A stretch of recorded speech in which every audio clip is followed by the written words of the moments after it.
Rich Dad, Poor Dad. What the rich teach their kids about money that the poor and middle class do not.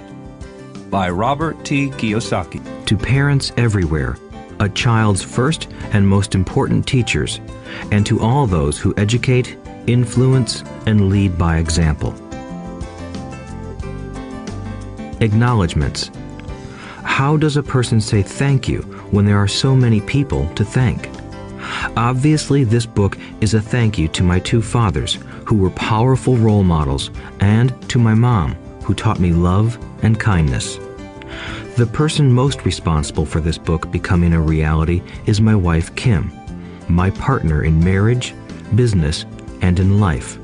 She makes my life complete. Introduction. Rich Dad, Poor Dad. Having two dads offered me the choice of contrasting points of view, one of a rich man and one of a poor man. I had two fathers, a rich one and a poor one. One was highly educated and intelligent. He had a PhD and completed 4 years of undergraduate work in less than 2 years. He then went on to Stanford University, the University of Chicago, and Northwestern University to do his advanced studies, all on full financial scholarships. The other father never finished the 8th grade. Both men were successful in their careers, working hard all their lives. Both earned substantial incomes, yet one always struggled financially. The other would become one of the richest men in Hawaii. One died, leaving tens of millions of dollars to his family, charities, and his church. The other left bills to be paid. Both men were strong, charismatic, and influential. Both men offered me advice, but they did not advise the same things. Both men believed strongly in education, but did not recommend the same course of study. If I had had only one dad, I would have had to accept or reject his advice. Having two dads offered me the choice of contrasting points of view, one of a rich man and one of a poor man. Instead of simply accepting or rejecting one or the other, I found myself thinking more, comparing, and then choosing for myself. The problem was that the rich man was not rich yet, and the poor man was not yet poor. Both were just starting out on their careers, and both were struggling with money and families. But they had very different points of view about money. For example, one dad would say, "The love of money is the root of all evil." The other said, "The lack of money is the root of all evil." As a young boy, having two strong fathers, both influencing me, was difficult. I wanted to be a good son and listen, but the two fathers did not say the same things. The contrast in their points of view, particularly about money, was so extreme that I grew curious and intrigued. I began to start thinking for long periods of time about what each was saying. Much of my private time was spent reflecting, asking myself questions such as, "Why does he say that?" and then asking the same question of the other dad's statement. It would have been much easier to simply say, "Yeah, he's right, I agree with that," or to simply reject the point of view by saying, "The old man doesn't know what he's talking about." Instead, having two dads whom I loved forced me to think and ultimately choose a way of thinking for myself. As a process, choosing for myself turned out to be much more valuable in the long run than simply accepting or rejecting a single point of view.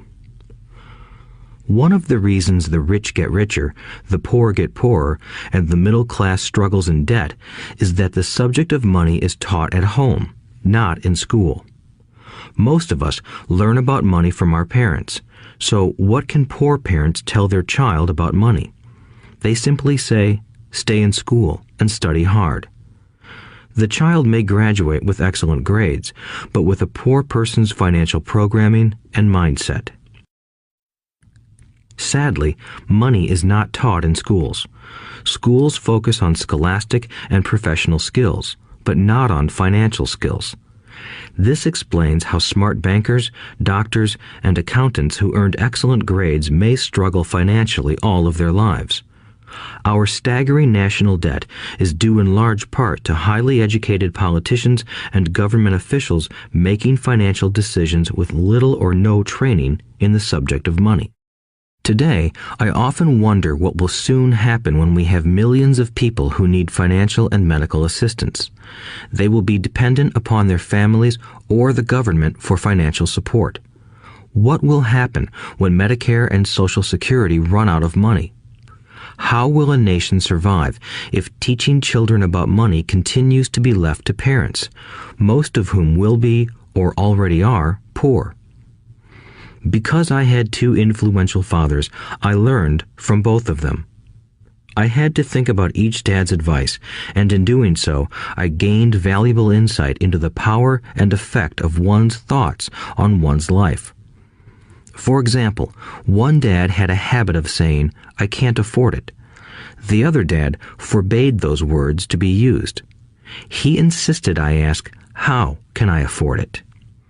One is a statement, and the other is a question. One lets you off the hook, and the other forces you to think.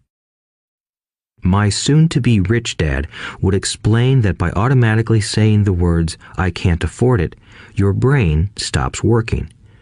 By asking the question, "How can I afford it?" your brain is put to work. He did not mean that you should buy everything you want. He was fanatical about exercising your mind, the most powerful computer in the world. He'd say, "My brain gets stronger every day because I exercise it. The stronger it gets, the more money I can make." He believed that automatically saying, "I can't afford it," was a sign of mental laziness. Although both dads worked hard, I noticed that one dad had a habit of putting his brain to sleep when it came to finances, and the other had a habit of exercising his brain. The long-term result was that one dad grew stronger financially, and the other grew weaker. It is not much different from a person who goes to the gym to exercise on a regular basis versus someone who sits on the couch watching television. Proper physical exercise increases your chances for health, and proper mental exercise increases your chances for wealth. My two dads had opposing attitudes, and that affected the way they thought. One dad thought that the rich should pay more in taxes to take care of those less fortunate. The other said, taxes punish those who produce and reward those who don't produce. One dad recommended, study hard so you can find a good company to work for. The other recommended, study hard so you can find a good company to buy. One dad said, the reason I'm not rich is because I have you kids. The other said, the reason I must be rich is because I have you kids. One encouraged talking about money and business at the dinner table, while the other forbade the subject of money to be discussed over a meal. One said, when it comes to money, play it safe, don't take risks. The other said, learn to manage risk. One believed, our home is our largest investment and our greatest asset. The other believed, my house is a liability, and if your house is your largest investment, you're in trouble. Both dads paid their bills on time, yet one paid his bills first while the other paid his bills last. One dad believed in a company or the government taking care of you and your needs. He was always concerned about pay raises, retirement plans, medical benefits, sick leave, vacation days, and other perks. He was impressed with two of his uncles who joined the military and earned a retirement and entitlement package for life after 20 years of active service. He loved the idea of medical benefits and PX privileges the military provided its retirees. He also loved the tenure system available through the university. The idea of job protection for life and job benefits seemed more important at times than the job. He would often say, I've worked hard for the government and I'm entitled to these benefits. The other believed in total financial self-reliance. He spoke out against the entitlement mentality and how it created weak and financially needy people. He was emphatic about being financially competent. One dad struggled to save a few dollars. The other created investments. One dad taught me how to write an impressive resume so I could find a good job. The other taught me how to write strong business and financial plans so I could create jobs. Being a product of two strong dads allowed me the luxury of observing the effects different thoughts have on one's life. I noticed that people really do shape their lives through their thoughts. For example, my poor dad always said, "I'll never be rich," and that prophecy became reality. My rich dad, on the other hand, always referred to himself as rich. He would say things like, "I'm a rich man and rich people don't do this." Even when he was flat broke after a major financial setback, he continued to refer to himself as a rich man. He would cover himself by saying, "There is a difference between being poor and being broke. Broke is temporary. Poor is eternal." My poor dad would say, "I'm not interested in money," or "money doesn't matter." My rich dad always said, "Money is power." The power of our thoughts may never be measured or appreciated, but it became obvious to me as a young boy that it was important to be aware of my thoughts and how I expressed myself. I noticed that my poor dad was poor, not because of the amount of money he earned, which was significant, but because of his thoughts and actions. As a young boy having two fathers, I became acutely aware of being careful about which thoughts I chose to adopt as my own. Should I listen to my rich dad or to my poor dad? Although both men had tremendous respect for education and learning, they disagreed about what they thought was important to learn. One wanted me to study hard, earn a degree, and get a good job to earn money. He wanted me to study to become a professional, an attorney or an accountant, and to go to business school for my MBA. The other encouraged me to study to be rich, to understand how money works, and to learn how to have it work for me. "I don't work for money" were words he would repeat over and over. "Money works for me." At the age of 9, I decided to listen to and learn from my rich dad about money. In doing so, I chose not to listen to my poor dad, even though he was the one with all the college degrees. A lesson from Robert Frost. Robert Frost is my favorite poet. Although I love many of his poems, my favorite is "The Road Not Taken." I use its lesson almost daily. The road not taken. Two roads diverged in a yellow wood, and sorry I could not travel both. And be one traveler long I stood, and looked down one as far as I could, to where it bent in the undergrowth, then took the other as just as fair, and having perhaps the better claim, because it was grassy and wanted wear. Though as for that the passing there had worn them really about the same, and both that morning equally lay in leaves no step had trodden black. Oh, I kept the first for another day, yet knowing how way leads on to way, I doubted if I should ever come back. I shall be telling this with a sigh, somewhere ages and ages hence. Two roads diverged in a wood, and I took the one less traveled by, and that has made all the difference. And that has made all the difference. Over the years, I have often reflected upon Robert Frost's poem. Choosing not to listen to my highly educated dad's advice and attitude about money was a painful decision, but it was a decision that shaped the rest of my life. Once I made up my mind about whom to listen to, my education about money began. My rich dad taught me over a period of 30 years until I was 39 years old. He stopped once he realized that I knew and fully understood what he had been trying to drum into my often thick skull. Money is one form of power, but what is more powerful is financial education. Money comes and goes, but if you have the education about how money works, you gain power over it and can begin building wealth.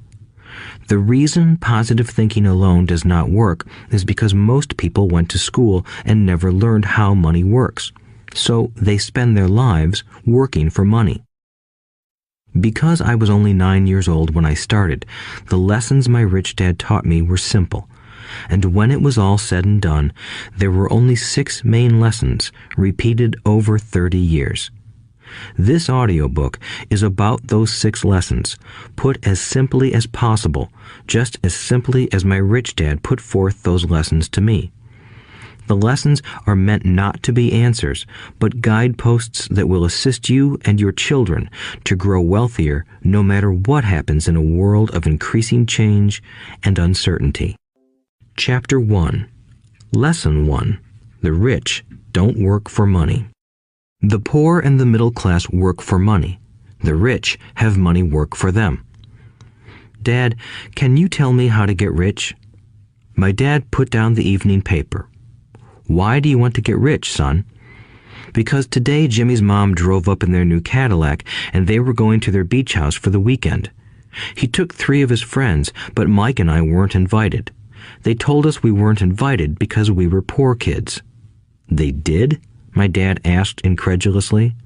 Yeah, they did, I replied in a hurt tone. My dad silently shook his head, pushed his glasses up the bridge of his nose, and went back to reading the paper. I stood waiting for an answer. The year was 1956. I was 9 years old. By some twist of fate, I attended the same public school where the rich people sent their kids. We were primarily a sugar plantation town. The managers of the plantation and the other affluent people, such as doctors, business owners, and bankers, sent their children to this elementary school. After grade 6, their children were generally sent off to private schools. Because my family lived on one side of the street, I went to this school. Had I lived on the other side of the street, I would have gone to a different school with kids from families more like mine. After grade 6, these kids and I would go on to the public intermediate and high school. There was no private school for them or for me. My dad finally put down the paper. I could tell he was thinking. Well, son, he began slowly, if you want to be rich, you have to learn to make money. How do I make money? I asked. Well, use your head, son, he said, smiling. Even then, I knew that really meant, that's all I'm going to tell you, or, I don't know the answer, so don't embarrass me. A partnership is formed. The next morning, I told my best friend, Mike, what my dad had said. As best as I could tell, Mike and I were the only poor kids in this school. Mike was also in this school by a twist of fate. Someone had drawn a jog in the line for the school district, and we wound up in school with the rich kids. We weren't really poor, but we felt as if we were because all the other boys had new baseball gloves, new bicycles, new everything. Mom and Dad provided us with the basics, like food and shelter and clothes, but that was about it. My dad used to say, if you want something, work for it. We wanted things, but there was not much work available for 9-year-old boys. So what do we do to make money? Mike asked. I don't know, I said, but do you want to be my partner? He agreed, and so on that Saturday morning, Mike became my first business partner. We spent all morning coming up with ideas on how to make money. Occasionally, we talked about all the cool guys at Jimmy's beach house having fun. It hurt a little, but that hurt was good because it inspired us to keep thinking of a way to make money. Finally, that afternoon, a bolt of lightning struck. It was an idea Mike got from a science book he had read. Excitedly, we shook hands, and the partnership now had a business. For the next several weeks, Mike and I ran around our neighborhood, knocking on doors and asking our neighbors if they would save their toothpaste tubes for us. With puzzled looks, most adults consented with a smile. Some asked us what we were doing, to which we replied, "We can't tell you. It's a business secret." My mom grew distressed as the weeks wore on. We had selected a site next to her washing machine as the place we would stockpile our raw materials. In a brown cardboard box that at one time held ketchup bottles, our little pile of used toothpaste tubes began to grow. Finally, my mom put her foot down. The sight of her neighbor's messy, crumpled used toothpaste tubes had gotten to her. "What are you boys doing?" she asked, "and I don't want to hear again that it's a business secret. Do something with this mess or I'm going to throw it out." Mike and I pleaded and begged, explaining that we would soon have enough and then we would begin production. We informed her that we were waiting on a couple of neighbors to finish their toothpaste so we could have their tubes. Mom granted us a 1-week extension. The date to begin production was moved up, and the pressure was on. My first partnership was already being threatened with an eviction notice by my own mom. It became Mike's job to tell the neighbors to quickly use up their toothpaste, saying their dentist wanted them to brush more often anyway. I began to put together the production line. One day, my dad drove up with a friend to see 2 9-year-old boys in the driveway with a production line operating at full speed. There was fine white powder everywhere. On a long table were small milk cartons from school, and our family's hibachi grill was glowing with red-hot coals at maximum heat. Dad walked up cautiously, having to park the car at the base of the driveway since the production line blocked the carport. As he and his friend got closer, they saw a steel pot sitting on top of the coals in which the toothpaste tubes were being melted down. In those days, toothpaste did not come in plastic tubes. The tubes were made of lead, so once the paint was burned off, the tubes were dropped in the small steel pot. They melted until they became liquid, and with my mom's pot holders, we poured the lead through a small hole in the top of the milk cartons. The milk cartons were filled with plaster of Paris. White powder was everywhere. In my haste, I had knocked the bag over, and the entire area looked like it had been hit by a snowstorm. The milk cartons were the outer containers for plaster of Paris molds. My dad and his friend watched as we carefully poured the molten lead through a small hole in the top of the plaster of Paris cube. "Careful," my dad said. I nodded without looking up. Finally, once the pouring was through, I put the steel pot down and smiled at my dad.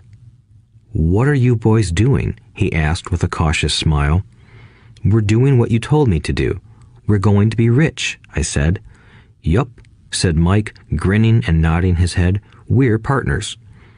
"And what is in those plaster molds?" my dad asked. "Watch," I said. "This should be a good batch." With a small hammer, I tapped at the seal that divided the cube in half. Cautiously, I pulled up the top half of the plaster mold, and a lead nickel fell out. "Oh my God," my dad said, "you're casting nickels out of lead." "That's right," Mike said. "We're doing as you told us to do. We're making money." My dad's friend turned and burst into laughter. My dad smiled and shook his head. Along with a fire and a box of spent toothpaste tubes, in front of him were 2 little boys covered with white dust, smiling from ear to ear. He asked us to put everything down and sit with him on the front step of our house. With a smile, he gently explained what the word counterfeiting meant. Our dreams were dashed.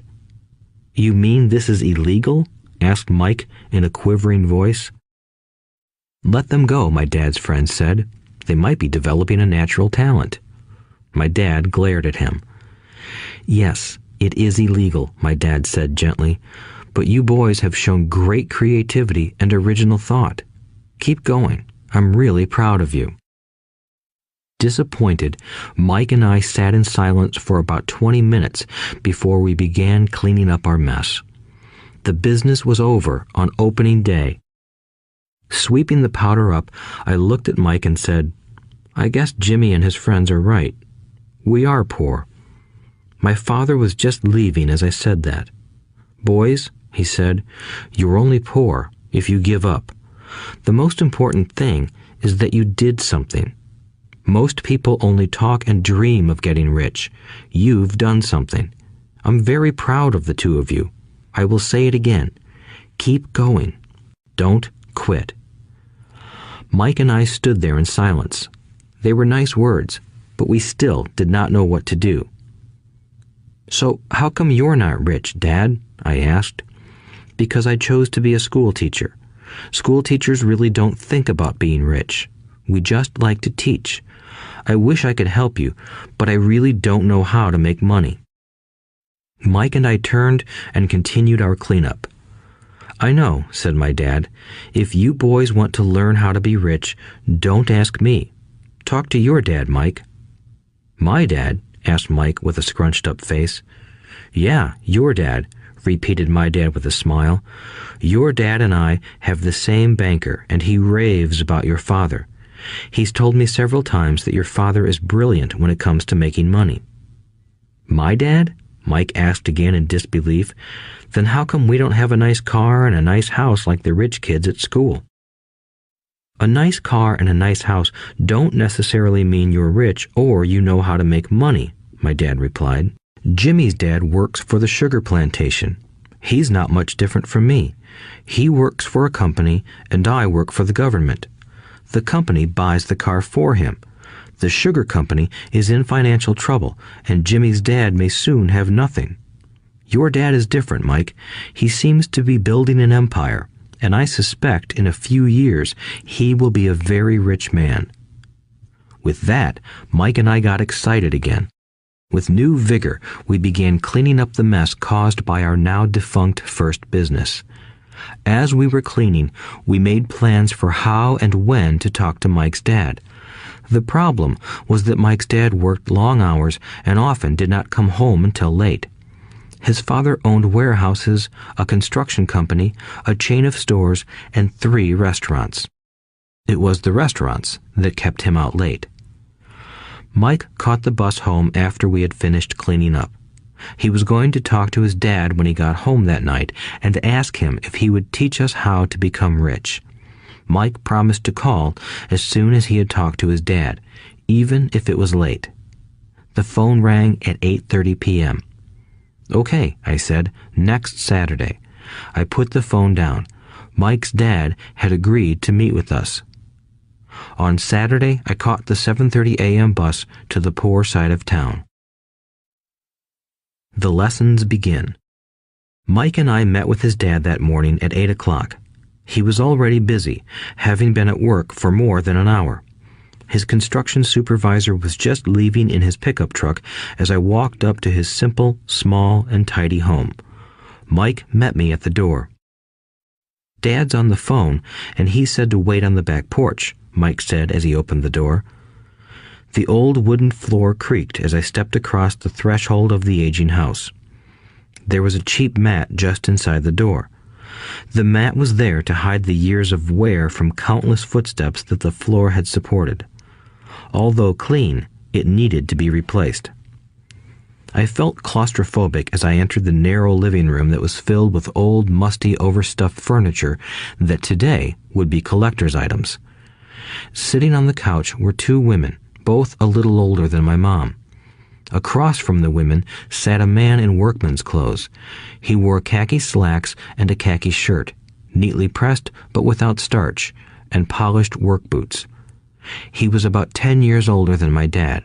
They smiled as Mike and I walked past them toward the back porch. I smiled back shyly. "Who are those people?" I asked. "Oh, they work for my dad. The older man runs his warehouses, and the women are the managers of the restaurants. And as you arrived, you saw the construction supervisor who was working on a road project about 50 miles from here. His other supervisor, who was building a track of houses, left before you got here." "Does this go on all the time?" I asked. "Not always, but quite often," said Mike, smiling as he pulled up a chair to sit down next to me. "I asked my dad if he would teach us to make money," Mike said. "Oh, and what did he say to that?" I asked with cautious curiosity. "Well, he had a funny look on his face at first, and then he said he would make us an offer." "Oh," I said, rocking my chair back against the wall. I sat there, perched on two rear legs of the chair. Mike did the same thing. "Do you know what the offer is?" I asked. "No, but we'll soon find out." Suddenly, Mike's dad burst through the rickety screen door and onto the porch. Mike and I jumped to our feet, not out of respect, but because we were startled. "Ready, boys?" he asked as he pulled up a chair to sit down with us. We nodded our heads as we pulled our chairs away from the wall to sit in front of him. He was a big man, about 6 feet tall and 200 pounds. My dad was taller, about the same weight, and 5 years older than Mike's dad. They sort of looked alike, though not of the same ethnic makeup. Maybe their energy was similar. "Mike says you want to learn to make money. Is that correct, Robert?" I nodded my head quickly, but with a little trepidation.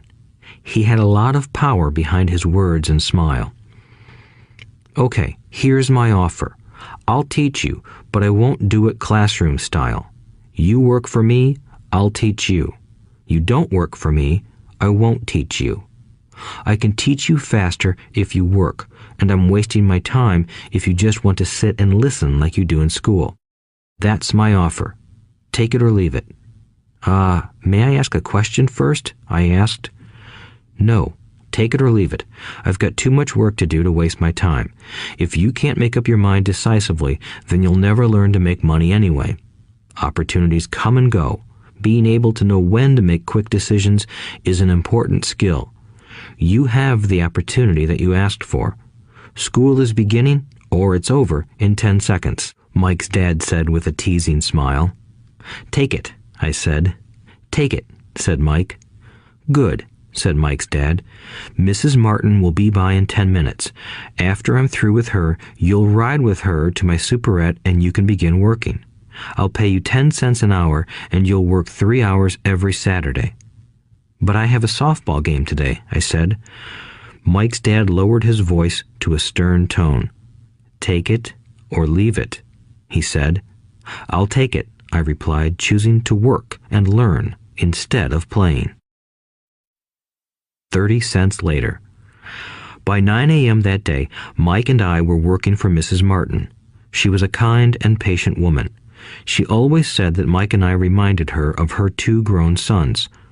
Although kind, she believed in hard work and kept us moving. We spent 3 hours taking canned goods off the shelves, brushing each can with a feather duster to get the dust off, and then restacking them neatly. It was excruciatingly boring work. Mike's dad, whom I called my rich dad, owned 9 of these little superettes, each with a large parking lot. They were the early version of the 7-Eleven convenience stores, little neighborhood grocery stores where people bought items such as milk, bread, butter, and cigarettes. The problem was that this was Hawaii before air conditioning was widely used, and the stores could not close their doors because of the heat. On 2 sides of the store, the doors had to be wide open to the road and parking lot. Every time a car drove by or pulled into the parking lot, dust would swirl and settle in the store. We knew we had a job as long as there was no air conditioning. For 3 weeks, Mike and I reported to Mrs. Martin and worked our 3 hours. By noon, our work was over, and she dropped 3 little dimes in each of our hands. Now, even at the age of 9 in the mid-1950s, 30 cents was not too exciting.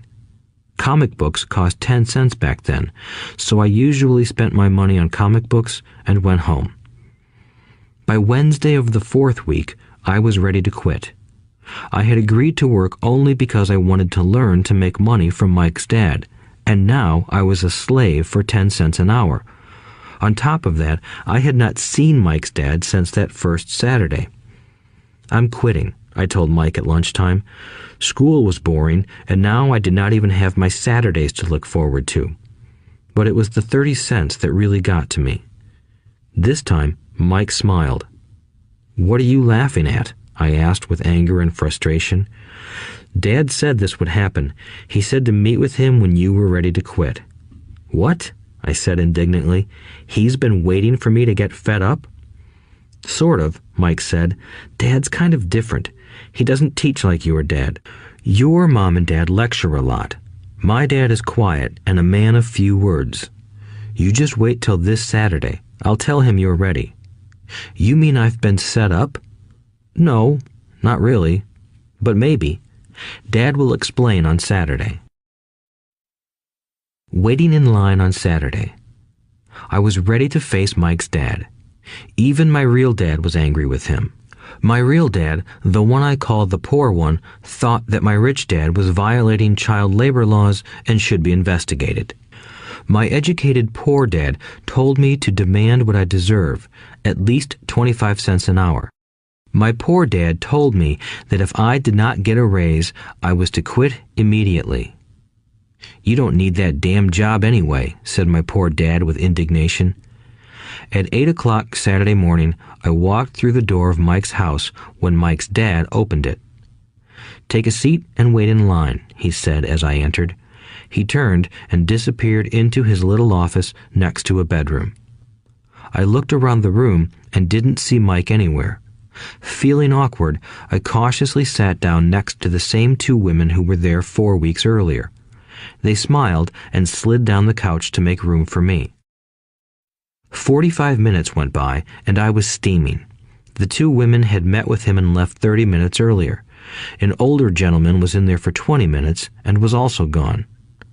The house was empty, and here I sat in a musty, dark living room on a beautiful, sunny Hawaiian day, waiting to talk to a cheapskate who exploited children. I could hear him rustling around the office, talking on the phone, and ignoring me. I was ready to walk out, but for some reason, I stayed. Finally, 15 minutes later, at exactly 9 o'clock, Rich Dad walked out of his office, said nothing, and signaled with his hand for me to enter. I understand you want a raise or you're going to quit, Rich Dad said as he swiveled in his office chair. Well, you're not keeping your end of the bargain, I blurted out, nearly in tears. It was really frightening for me to confront a grown-up. You said that you would teach me if I worked for you. Well, I've worked for you. I've worked hard. I've given up my baseball games to work for you, but you haven't kept your word, and you haven't taught me anything. You are a crook like everyone in town thinks you are. You're greedy. You want all the money and don't take care of your employees. You made me wait and don't show me any respect. I'm only a little boy, but I deserve to be treated better. Rich Dad rocked back in his swivel chair, hands up to his chin, and stared at me. Not bad, he said. In less than a month, you sound like most of my employees. What? I asked. Not understanding what he was saying, I continued with my grievance. I thought you were going to keep your end of the bargain and teach me. Instead, you want to torture me? That's cruel. That's really cruel. I am teaching you, Rich Dad said quietly. What have you taught me? Nothing, I said angrily. You haven't even talked to me once since I agreed to work for peanuts. 10 cents an hour. Ha! I should notify the government about you. We have child labor laws, you know. My dad works for the government, you know. Wow, said Rich Dad. Now you sound just like most of the people who used to work for me.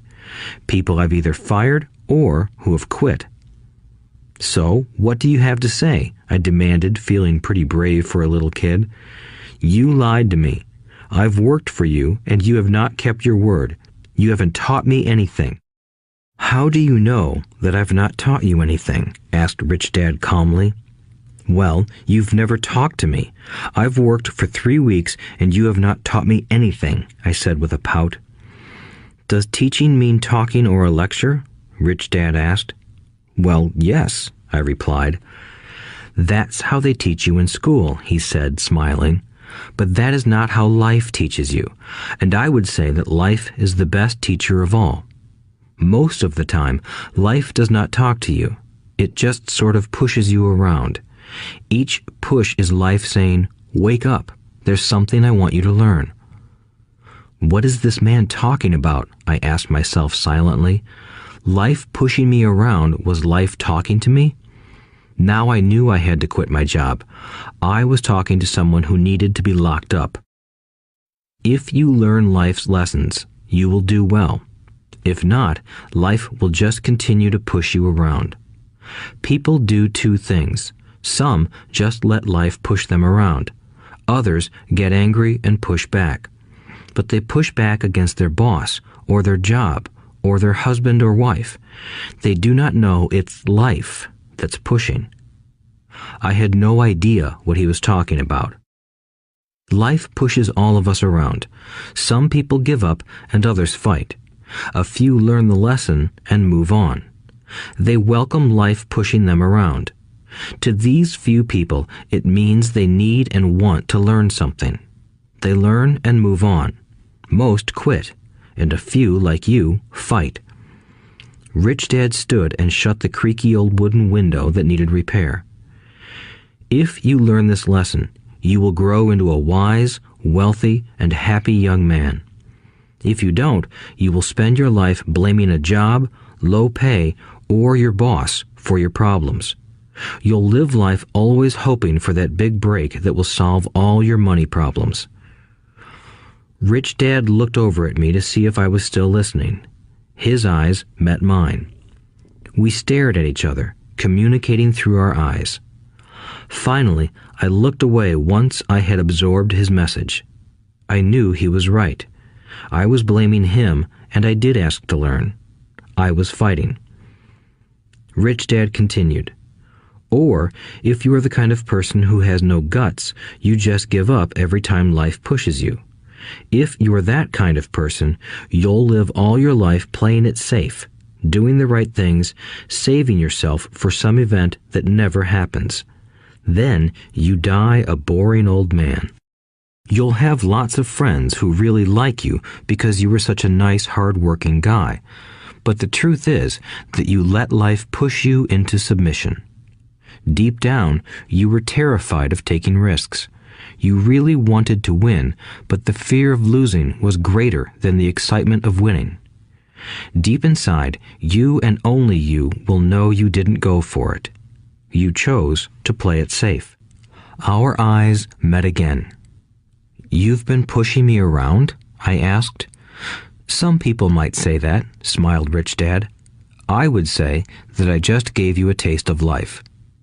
"What taste of life?" I asked, still angry, but now curious and ready to learn. "You boys are the first people that have ever asked me to teach them how to make money. I have more than 150 employees, and not one of them has asked me what I know about money. They ask me for a job and a paycheck, but never to teach them about money. So most will spend the best years of their lives working for money, not really understanding what it is they are working for." I sat there listening intently. "So when Mike told me you wanted to learn how to make money, I decided to design a course that mirrored real life. I could talk until I was blue in the face, but you wouldn't hear a thing. So I decided to let life push you around a bit so you could hear me. That's why I only paid you 10 cents. "So what is the lesson I learned from working for only 10 cents an hour?" I asked. "That you're cheap and exploit your workers?" Rich Dad rocked back and laughed heartily. Finally, he said, "You'd best change your point of view. Stop blaming me and thinking I'm the problem. If you think I'm the problem, then you have to change me. If you realize that you're the problem, then you can change yourself, learn something, and grow wiser. Most people want everyone else in the world to change but themselves. Let me tell you, it's easier to change yourself than everyone else." "I don't understand," I said. "Don't blame me for your problems," Rich Dad said, growing impatient. "But you only pay me 10 cents. "So what are you learning?" Rich Dad asked, smiling. "That you're cheap," I said with a sly grin. "See, you think I'm the problem," said Rich Dad. "But you are. Well, keep that attitude and you'll learn nothing. Keep the attitude that I'm the problem, and what choices do you have?" "Well, if you don't pay me more or show me more respect and teach me, I'll quit." "Well put," Rich Dad said, "and that's exactly what most people do. They quit and go looking for another job, a better opportunity and higher pay, actually thinking that this will solve the problem. In most cases, it won't. So what should I do? I asked. Just take this measly 10 cents an hour and smile?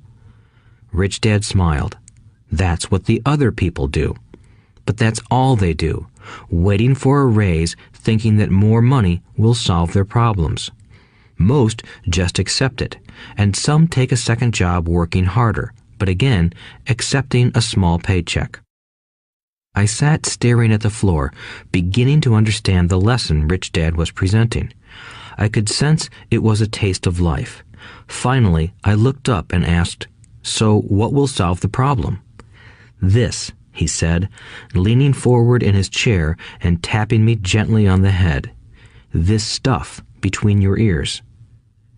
It was at that moment that Rich Dad shared the pivotal point of view that separated him from his employees and my poor dad, and led him to eventually become one of the richest men in Hawaii, while my highly educated but poor dad struggled financially all his life. It was a singular point of view that made all the difference over a lifetime. Rich Dad said this point of view over and over, which I call lesson number 1. The poor and the middle class work for money. The rich have money work for them. On that bright Saturday morning, I learned a completely different point of view from what I had been taught by my poor dad. At the age of 9, I understood that both dads wanted me to learn. Both dads encouraged me to study, but not the same things. My highly educated dad recommended that I do what he did. "Son, I want you to study hard, get good grades so you can find a safe, secure job with a big company, and make sure it has excellent benefits." My rich dad wanted me to learn how money works so I could make it work for me. These lessons I would learn through life with his guidance, not because of a classroom. My rich dad continued my first lesson. "I'm glad you got angry about working for 10 cents an hour.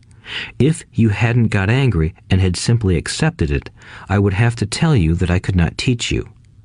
You see, true learning takes energy, passion, and a burning desire. Anger is a big part of that formula, for passion is anger and love combined.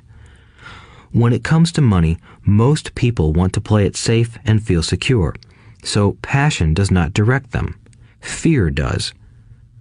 So is that why they'll take jobs with low pay? I asked. Yes, said Rich Dad. Some people say I exploit people because I don't pay as much as the sugar plantation or the government. I say the people exploit themselves. It's their fear, not mine. But don't you feel you should pay them more? I asked. I don't have to. And besides, more money will not solve their problems. Just look at your dad. He makes a lot of money, and he still can't pay his bills. Most people, given more money, only get into more debt. So that's why the 10 cents an hour, I said, smiling. It's part of the lesson. That's right, smiled Rich Dad. You see, your dad went to school and got an excellent education so he could get a high-paying job. But he still has money problems because he never learned anything about money in school. On top of that, he believes in working for money. And you don't? I asked. No, not really, said Rich Dad. If you want to learn to work for money, then stay in school. That is a great place to learn to do that.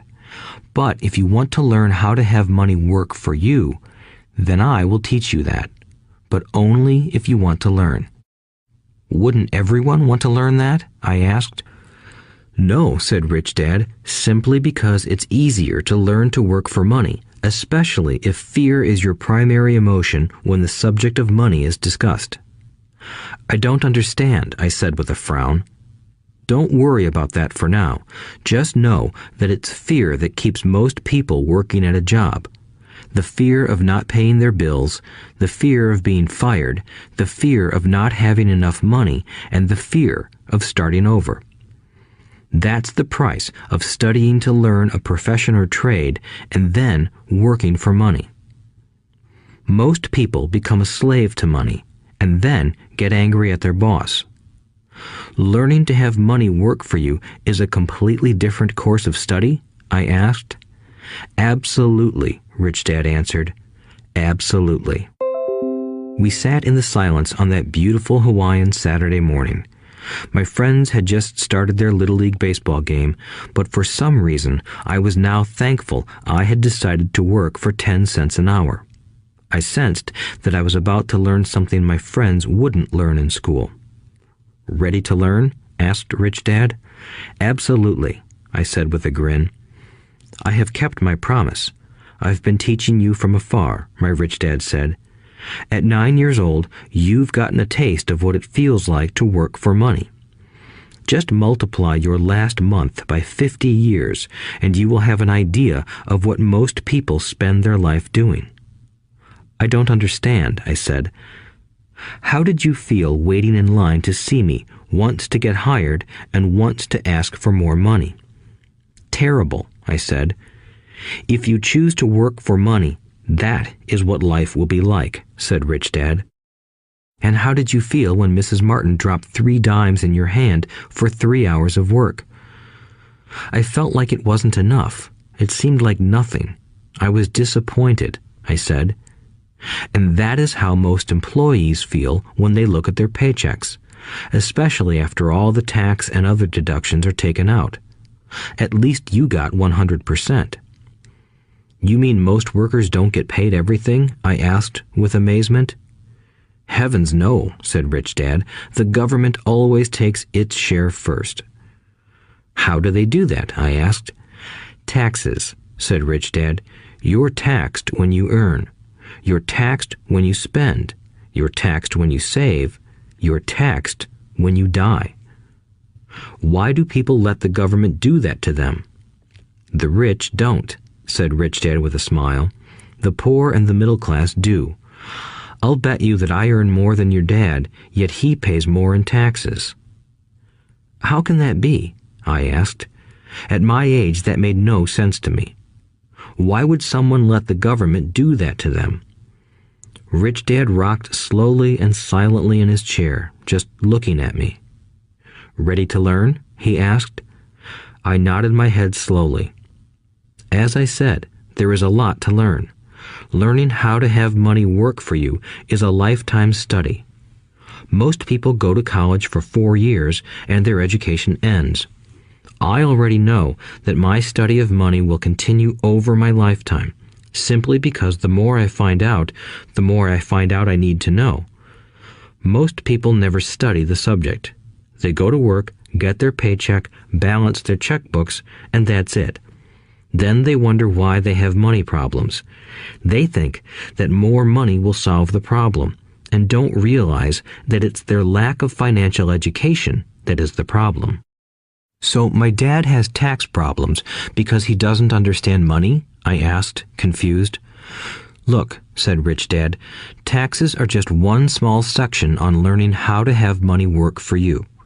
Today, I just wanted to find out if you still have the passion to learn about money. Most people don't. They want to go to school, learn a profession, have fun at their work, and earn lots of money. One day they wake up with big money problems, and then they can't stop working. That's the price of only knowing how to work for money instead of studying how to have money work for you. So, do you still have the passion to learn? Asked Rich Dad. I nodded my head. Good, said Rich Dad. Now get back to work. This time, I will pay you nothing. What? I asked in amazement. You heard me. Nothing. You will work the same 3 hours every Saturday, but this time you will not be paid 10 cents per hour. You said you wanted to learn to not work for money, so I'm not going to pay you anything. I couldn't believe what I was hearing. I've already had this conversation with Mike, and he's already working, dusting and stacking canned goods for free. You'd better hurry and get back there. That's not fair, I shouted. You've got to pay something. You said you wanted to learn. If you don't learn this now, you'll grow up to be like the two women and the older man sitting in my living room, working for money and hoping I don't fire them.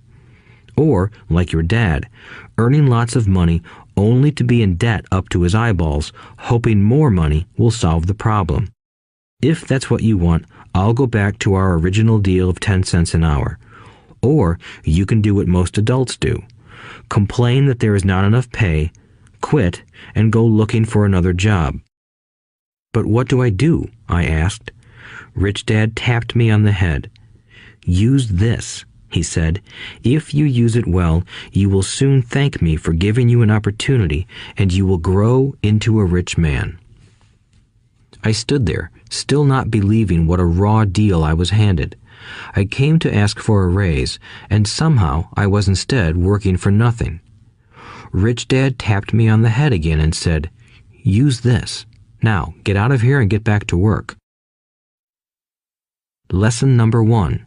The rich don't work for money. I didn't tell my poor dad I wasn't being paid. He wouldn't have understood, and I didn't want to try to explain something I didn't understand myself. For 3 more weeks, Mike and I worked 3 hours every Saturday for nothing. The work didn't bother me, and the routine got easier. But it was the missed baseball games and not being able to afford to buy a few comic books that got to me. Rich Dad stopped by at noon on the 3rd week. We heard his truck pull up in the parking lot and sputter when the engine was turned off. He entered the store and greeted Mrs. Martin with a hug. After finding out how things were going in the store, he reached into the ice cream freezer, pulled out 2 bars, paid for them, and signaled to Mike and me. "Let's go for a walk, boys." We crossed the street, dodging a few cars, and walked across a large grassy field where a few adults were playing softball.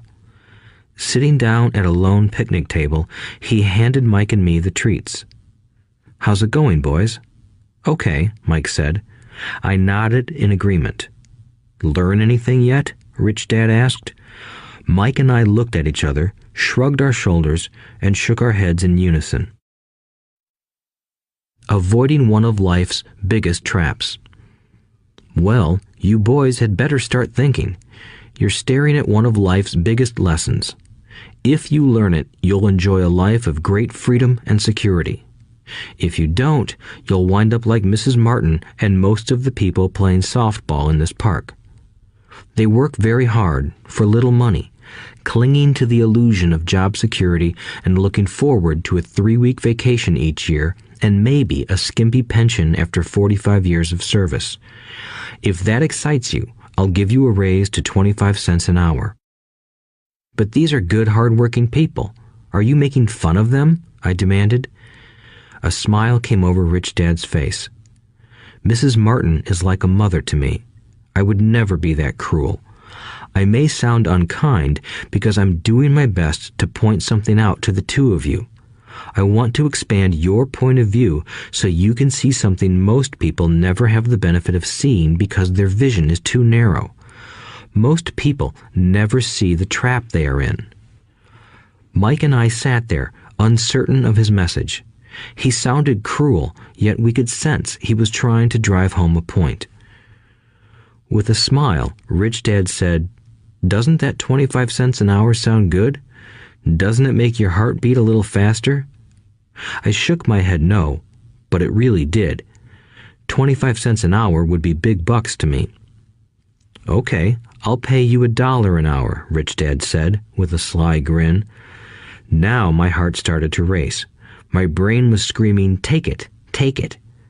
I could not believe what I was hearing. Still, I said nothing. "Okay, $2 an hour." My little brain and heart nearly exploded. After all, it was 1956, and being paid $2 an hour would have made me the richest kid in the world. I couldn't imagine earning that kind of money. I wanted to say yes. I wanted the deal. I could picture a new bicycle, new baseball glove, and the adoration of my friends when I flashed some cash. On top of that, Jimmy and his rich friends could never call me poor again. But somehow, my mouth stayed shut. The ice cream had melted and was running down my hand.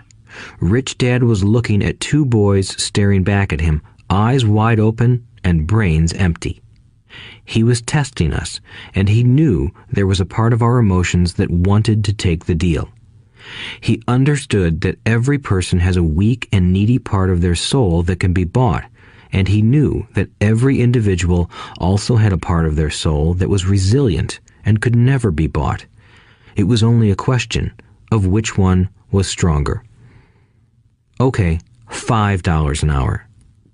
Suddenly, I was silent. Something had changed. The offer was too big and ridiculous.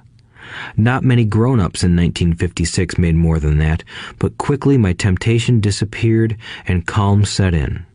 Slowly, I turned to my left to look at Mike. He looked back at me. The part of my soul that was weak and needy was silenced. The part of me that had no price took over. I knew Mike had gotten to that point too. "Good," said Rich Dad softly. "Most people have a price, and they have a price because of human emotions named fear and greed.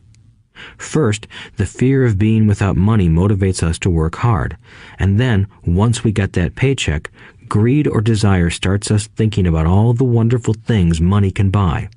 The pattern is then set." "What pattern?" I asked. "The pattern of get up, go to work, pay bills, get up, go to work, pay bills." People's lives are forever controlled by two emotions, fear and greed. Offer them more money, and they continue the cycle by increasing their spending. This is what I call the rat race. "There is another way?" Mike asked. "Yes," said Rich Dad slowly, "but only a few people find it." "And what is that way?" Mike asked. "That's what I hope you boys will learn as you work and study with me. That is why I took away all forms of pay." "Any hints?" Mike asked. "We're kind of tired of working hard, especially for nothing." "Well, the first step is telling the truth," said Rich Dad. "We haven't been lying," I said. "I did not say you were lying. I said to tell the truth," Rich Dad retorted. "The truth about what?" I asked. "How you're feeling," Rich Dad said. "You don't have to say it to anyone else. Just admit it to yourself." "You mean the people in this park, the people who work for you, Mrs. Martin, they don't do that?" I asked. "I doubt it," said Rich Dad. "Instead, they feel the fear of not having money. They don't confront it logically. They react emotionally instead of using their heads," Rich Dad said. "Then they get a few bucks in their hands, and again, the emotions of joy, desire, and greed take over. And again they react instead of think." "So their emotions control their brain," Mike said. "That's correct," said Rich Dad. "Instead of admitting the truth about how they feel, they react to their feelings and fail to think. They feel the fear, so they go to work, hoping that money will soothe the fear, but it doesn't. It continues to haunt them, and they return to work, hoping again that money will calm their fears, and again it doesn't. Fear keeps them in this trap of working, earning money, working, earning money, hoping the fear will go away. But every day they get up, and that old fear wakes up with them. For millions of people, that old fear keeps them awake all night, causing a night of turmoil and worry. So they get up and go to work, hoping that a paycheck will kill that fear gnawing at their souls. Money is running their lives, and they refuse to tell the truth about that. Money is in control of their emotions and their souls." Rich Dad sat quietly, letting his words sink in. Mike and I had heard what he said, but didn't understand fully what he was talking about. I just knew that I often wondered why grown-ups hurried off to work. It did not seem like much fun, and they never looked that happy, but something kept them going. Realizing we had absorbed as much as possible of what he was talking about, Rich Dad said, "I want you boys to avoid that trap. That is really what I want to teach you. Not just to be rich, because being rich does not solve the problem." "It doesn't?" I asked, surprised. No, it doesn't. Let me explain the other emotion, desire. Some call it greed, but I prefer desire. It's perfectly normal to desire something better, prettier, more fun, or exciting. So people also work for money because of desire.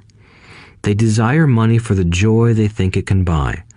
But the joy that money brings is often short-lived, and they soon need more money for more joy, more pleasure, more comfort, and more security.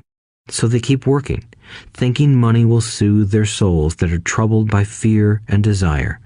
But money can't do that. Even rich people do this? Mike asked. Rich people included, said Rich Dad. In fact, the reason many rich people are rich isn't because of desire, but because of fear.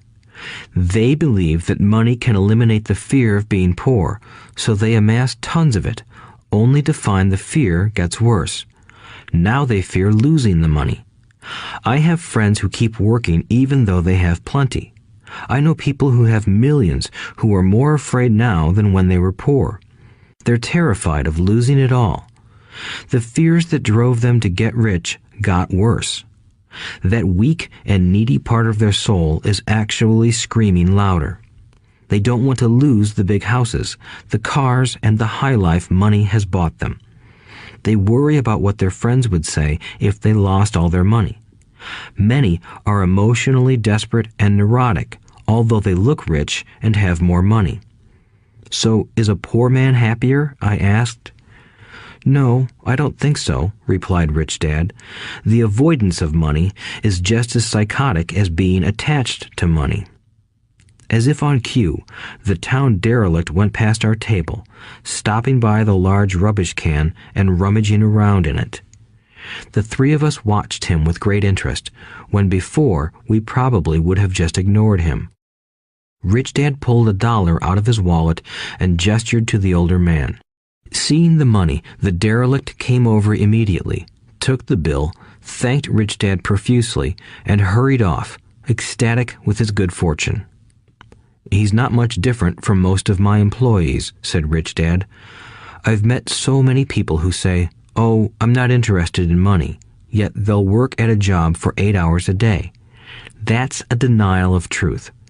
If they weren't interested in money, then why are they working? That kind of thinking is probably more psychotic than a person who hoards money. As I sat there listening to my Rich Dad, my mind flashed back to the countless times my own dad said, "I'm not interested in money." He said those words often. He also covered himself by always saying, "I work because I love my job." So, what do we do? I asked. Not work for money until all traces of fear and greed are gone? No, that would be a waste of time, said Rich Dad. Emotions are what make us human. The word emotion stands for energy in motion. Be truthful about your emotions and use your mind and emotions in your favor, not against yourself. Whoa, said Mike. Don't worry about what I just said. It will make more sense in years to come. Just be an observer, not a reactor to your emotions. Most people do not know that it's their emotions that are doing the thinking. Your emotions are your emotions, but you have got to learn to do your own thinking. Can you give me an example? I asked. Sure, replied Rich Dad. When a person says, "I need to find a job," it's most likely an emotion doing the thinking. Fear of not having money generates that thought. But people do need money if they have bills to pay, I said. Sure they do, smiled Rich Dad. All I'm saying is that it's fear that is all too often doing the thinking. I don't understand, said Mike. For example, said Rich Dad, if the fear of not having enough money arises, instead of immediately running out to get a job, they instead might ask themselves this question. Will a job be the best solution to this fear over the long run? In my opinion, the answer is no. A job is really a short-term solution to a long-term problem. But my dad is always saying, stay in school and get good grades so you can find a safe, secure job, I interjected, somewhat confused. Yes, I understand he says that, said Rich Dad, smiling. Most people recommend that, and it's a good path for most people. But people make that recommendation primarily out of fear. You mean my dad says that because he's afraid? Yes, said Rich Dad. He's terrified that you won't earn enough money and won't fit into society. Don't get me wrong. He loves you and wants the best for you. I, too, believe an education and a job are important, but it won't handle the fear. You see, that same fear that makes him get up in the morning to earn a few bucks is the fear that is causing him to be so fanatical about your going to school. So what do you recommend? I asked. I want to teach you to master the power of money instead of being afraid of it. They don't teach that in school, and if you don't learn it, you become a slave to money. It was finally making sense. He wanted us to widen our views and to see what the Mrs. Martins of this world couldn't see. He used examples that sounded cruel at the time, but I've never forgotten them. My vision widened that day, and I began to see the trap that lay ahead for most people. You see, we're all employees ultimately. We just work at different levels, said Rich Dad. I just want you boys to have a chance to avoid the trap caused by those two emotions, fear and desire. Use them in your favor, not against you. That's what I want to teach you. I'm not interested in just teaching you to make a pile of money. That won't handle the fear or desire. If you don't first handle fear and desire, and you get rich, you'll only be a highly paid slave. So how do we avoid the trap? I asked. The main cause of poverty or financial struggle is fear and ignorance, not the economy or the government or the rich. It's self-inflicted fear and ignorance that keep people trapped. So you boys go to school and get your college degrees, and I'll teach you how to stay out of the trap. The pieces of the puzzle were appearing. My highly educated dad had a great education and a great career, but school never told him how to handle money or his fear of it. It became clear that I could learn different and important things from two fathers. So you've been talking about the fear of not having money. How does the desire for money affect our thinking? Mike asked. How did you feel when I tempted you with a pay raise? Did you notice your desires rising? We nodded our heads. By not giving in to your emotions, you were able to delay your reactions and think. That is important. We will always have emotions of fear and greed. From here on in, it's imperative for you to use those emotions to your advantage, and for the long term to not let your emotions control your thinking. Most people use fear and greed against themselves. That's the start of ignorance. Most people live their lives chasing paychecks, pay raises, and job security because of the emotions of desire and fear, not really questioning where those emotion-driven thoughts are leading them. It's just like the picture of a donkey dragging a cart with its owner dangling a carrot just in front of its nose. The donkey's owner may be going where he wants to, but the donkey is chasing an illusion. Tomorrow, there will only be another carrot for the donkey. You mean the moment I pictured a new baseball glove, candy, and toys, that's like a carrot to a donkey? Mike asked. Yes, and as you get older, your toys get more expensive. A new car, a boat, and a big house to impress your friends, said Rich Dad with a smile. Fear pushes you out the door, and desire calls to you. That's the trap. So what's the answer? Mike asked. What intensifies fear and desire is ignorance.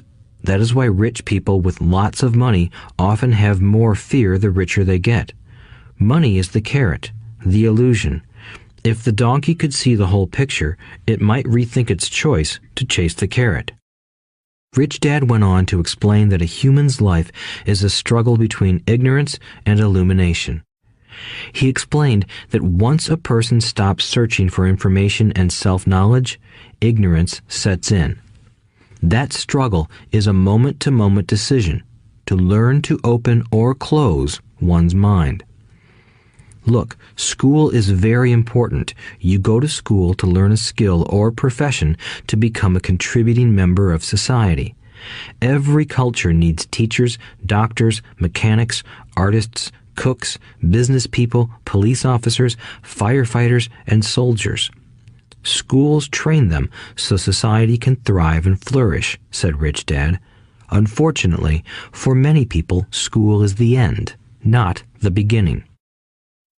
There was a long silence. Rich Dad was smiling.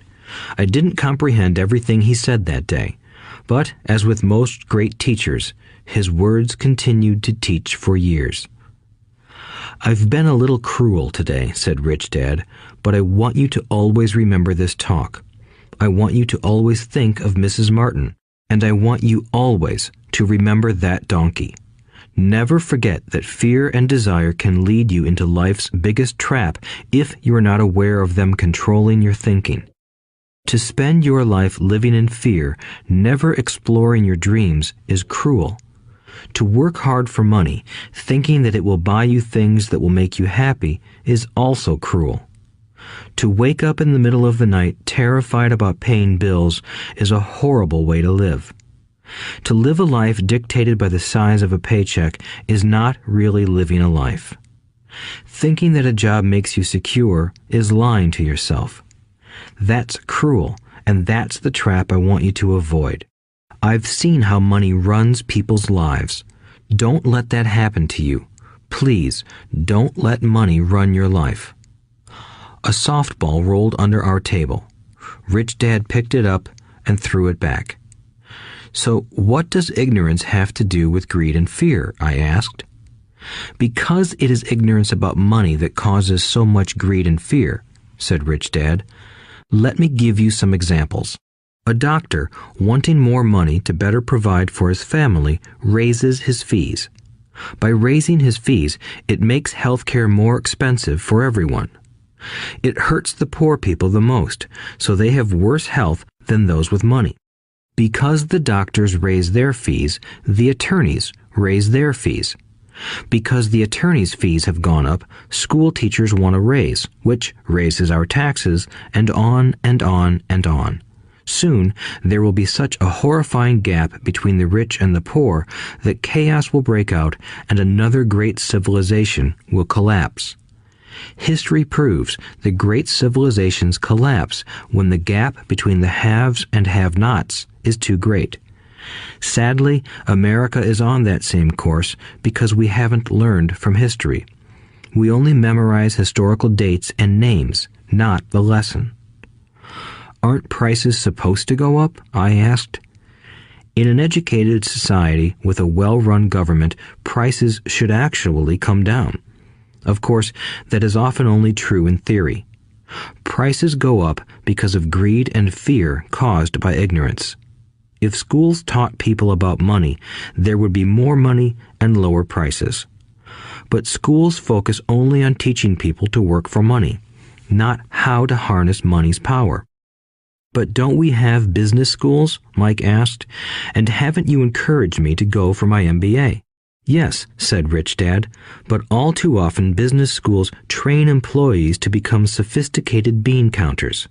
Heaven forbid a bean counter takes over a business.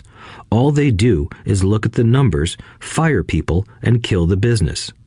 I know this because I hire bean counters. All they think about is cutting costs and raising prices, which cause more problems. Bean counting is important. I wish more people knew it, but it, too, is not the whole picture, added Rich Dad angrily. So, is there an answer? Asked Mike. Yes, said Rich Dad. Learn to use your emotions to think, not think with your emotions. When you boys mastered your emotions by agreeing to work for free, I knew there was hope. When you again resisted your emotions when I tempted you with more money, you were again learning to think in spite of being emotionally charged. That's the first step. Why is that step so important? I asked. Well, that's up to you to find out. If you want to learn, I'll take you boys into the briar patch, a place almost everyone else avoids. If you go with me, you'll let go of the idea of working for money and instead learn to have money work for you. And what will we get if we go with you?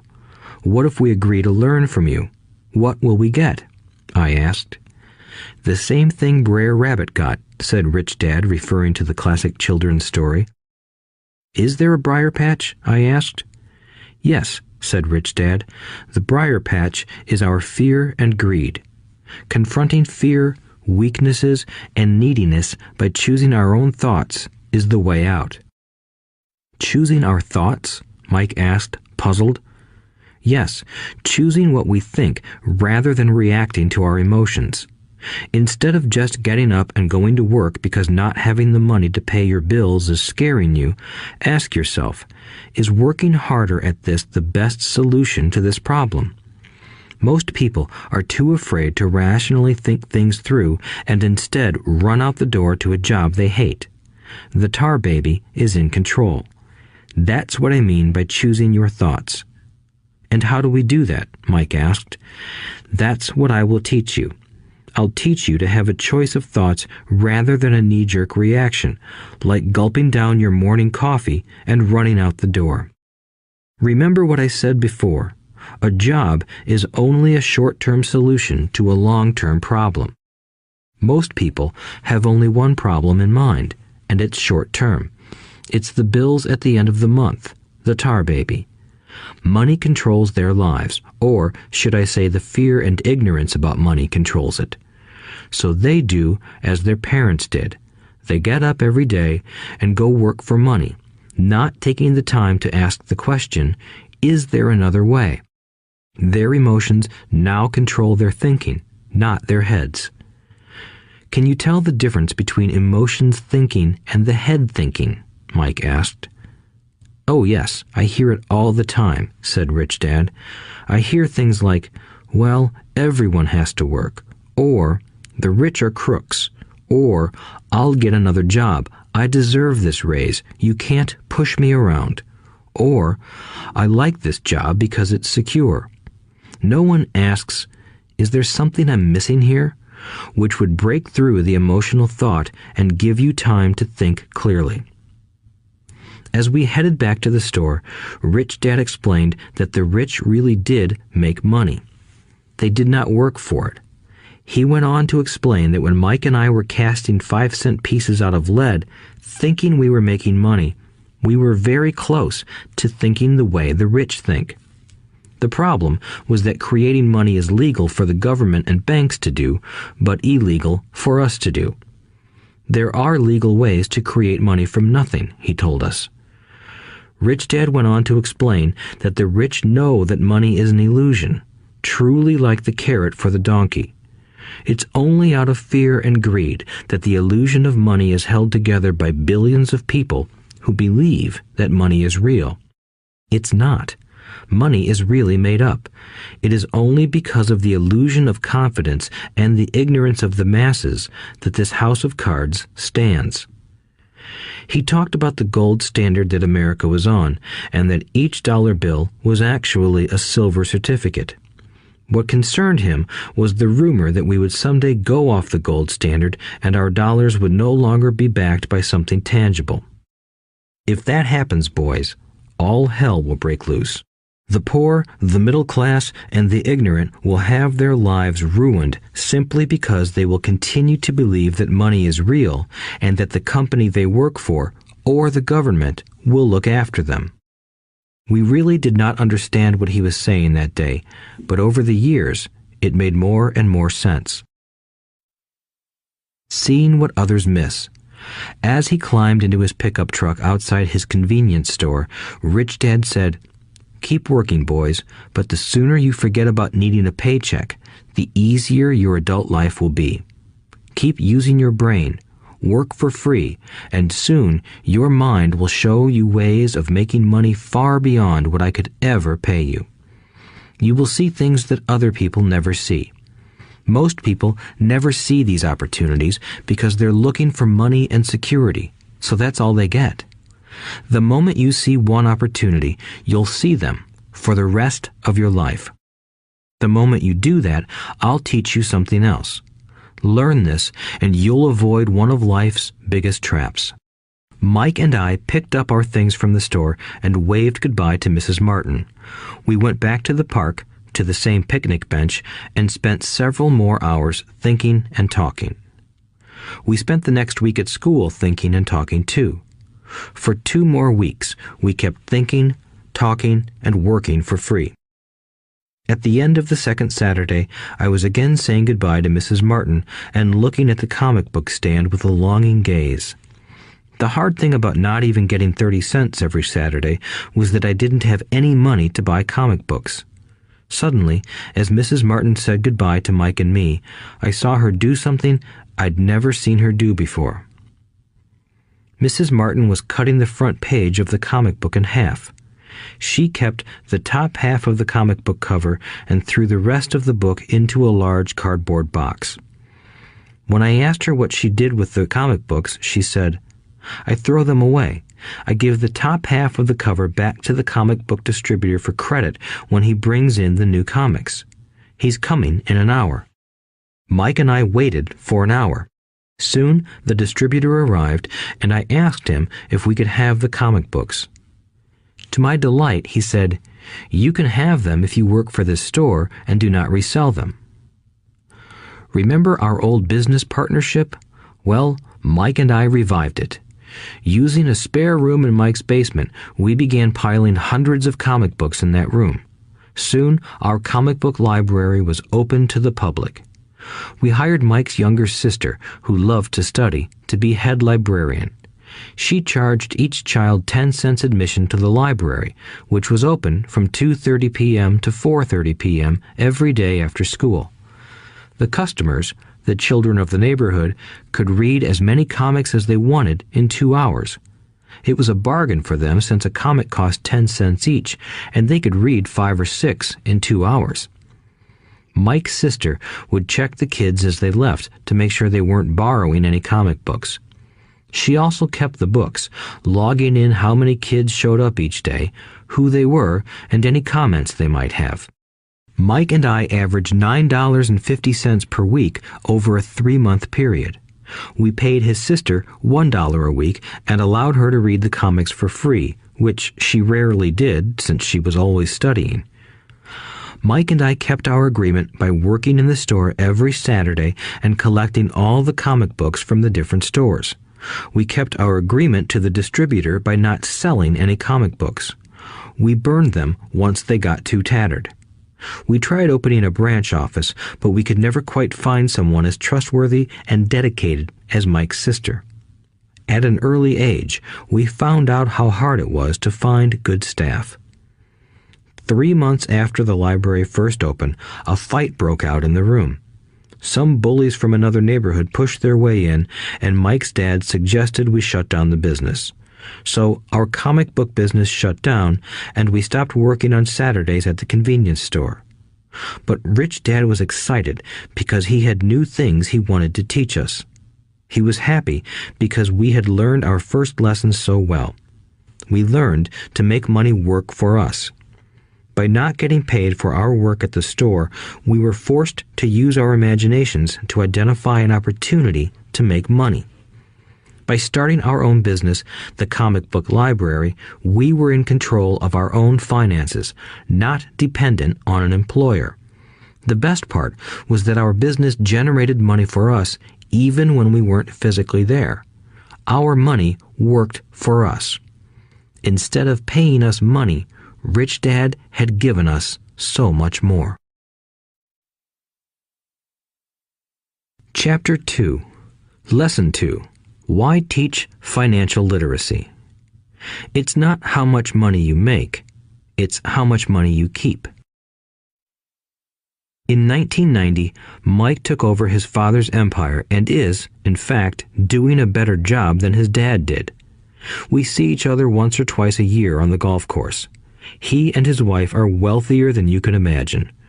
Rich Dad's empire is in great hands, and Mike is now grooming his son to take his place, as his dad had groomed us. In 1994, I retired at the age of 47, and my wife Kim was 37. Retirement does not mean not working. For us, it means that, barring unforeseen cataclysmic changes, we can work or not work, and our wealth grows automatically, staying ahead of inflation. Our assets are large enough to grow by themselves. It's like planting a tree. You water it for years, and then one day it doesn't need you anymore. Its roots are implanted deep enough. Then the tree provides shade for your enjoyment. Mike chose to run the empire, and I chose to retire. Whenever I speak to groups of people, they often ask what I would recommend that they do. How do I get started? Is there a book you would recommend?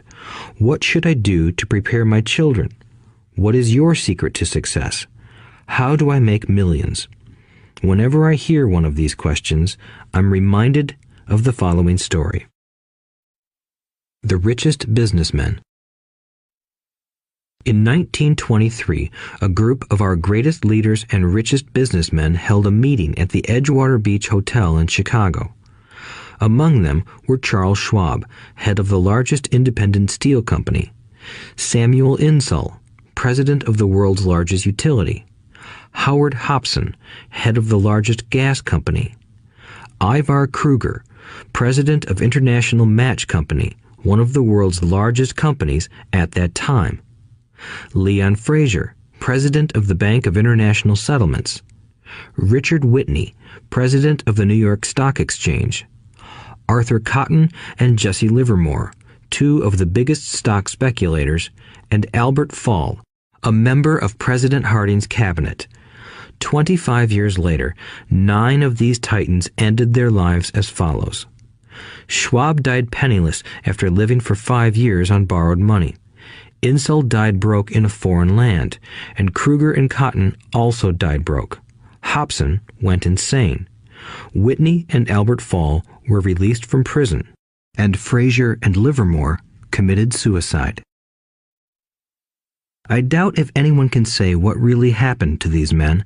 If you look at the date, 1923, it was just before the 1929 market crash and the Great Depression, which I suspect had a great impact on these men and their lives.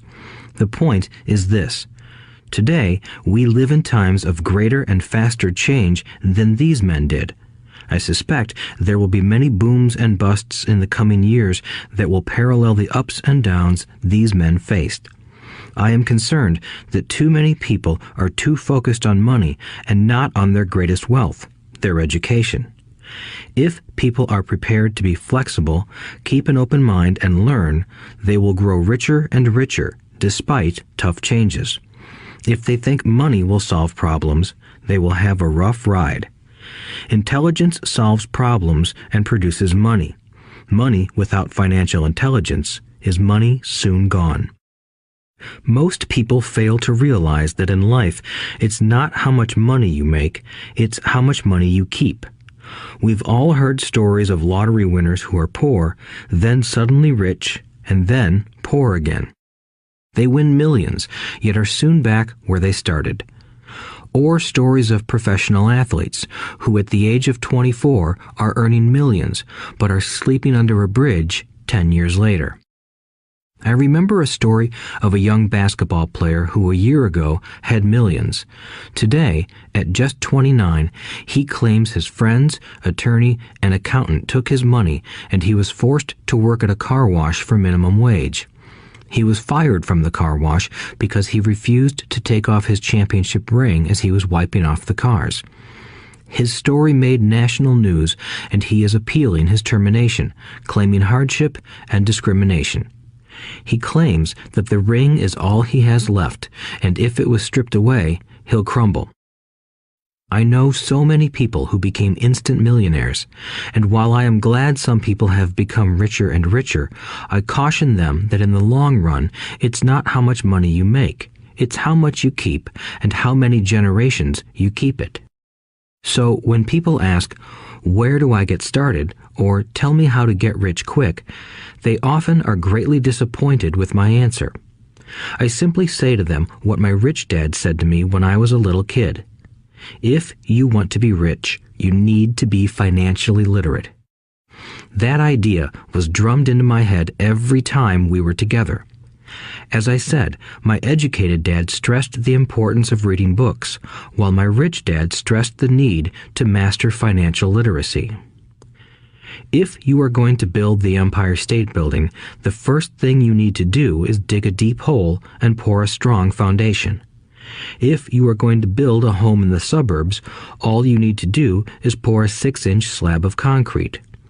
Most people, in their drive to get rich, are trying to build an Empire State Building on a 6-inch slab.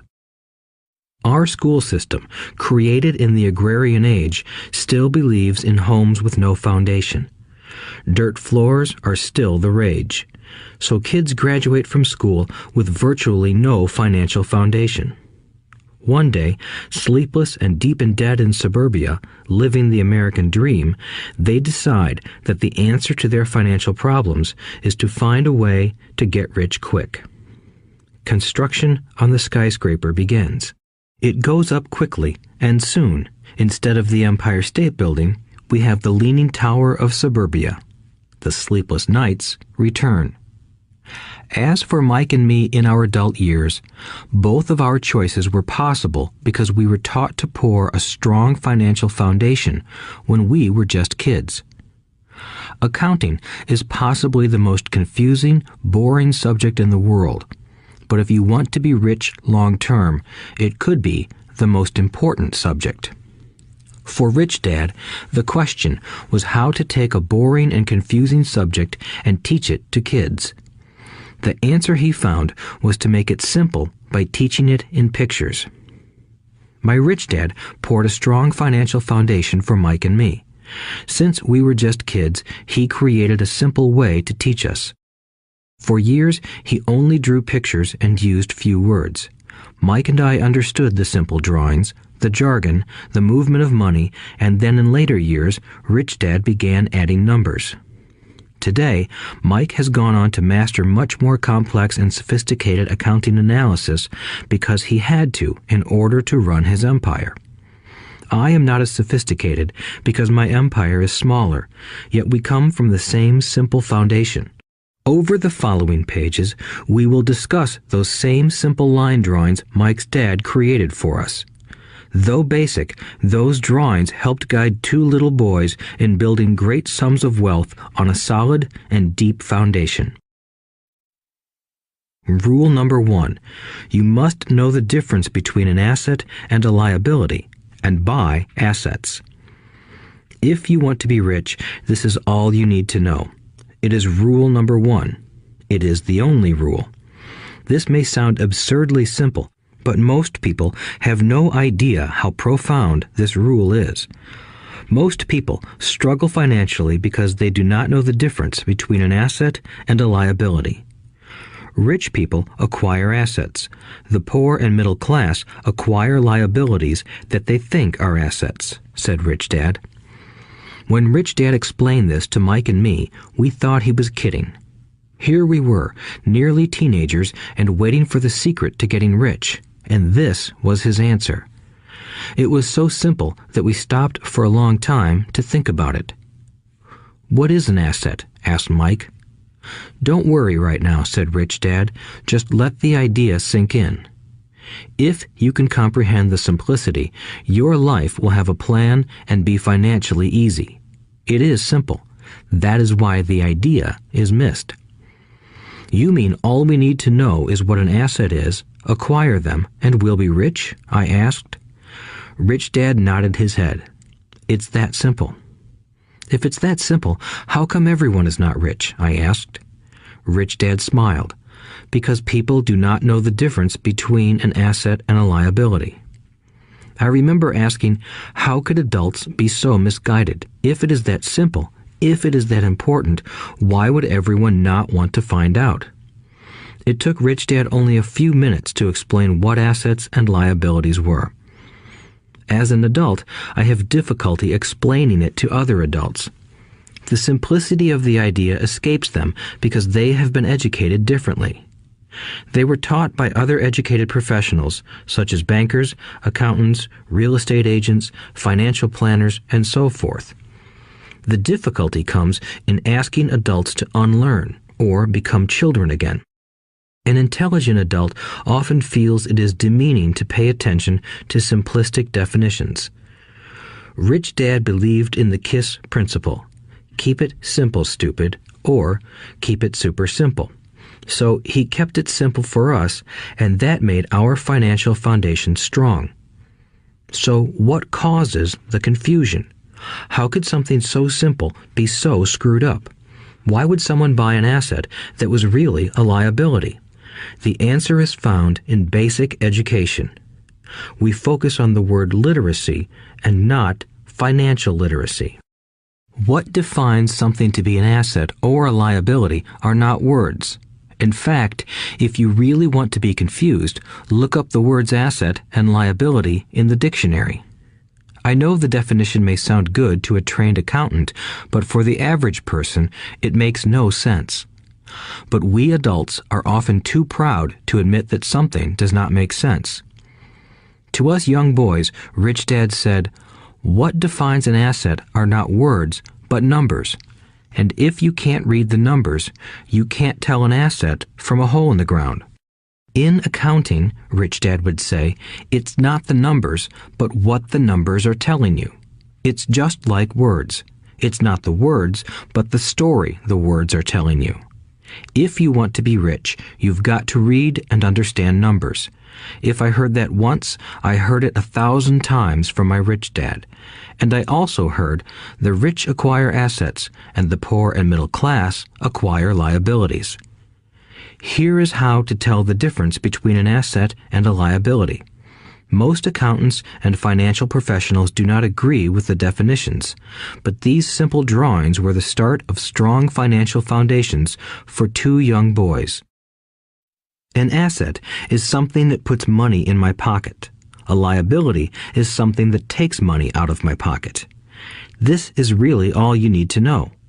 If you want to be rich, simply spend your life buying assets.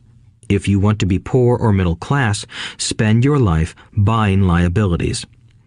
Illiteracy, both in words and numbers, is the foundation of financial struggle.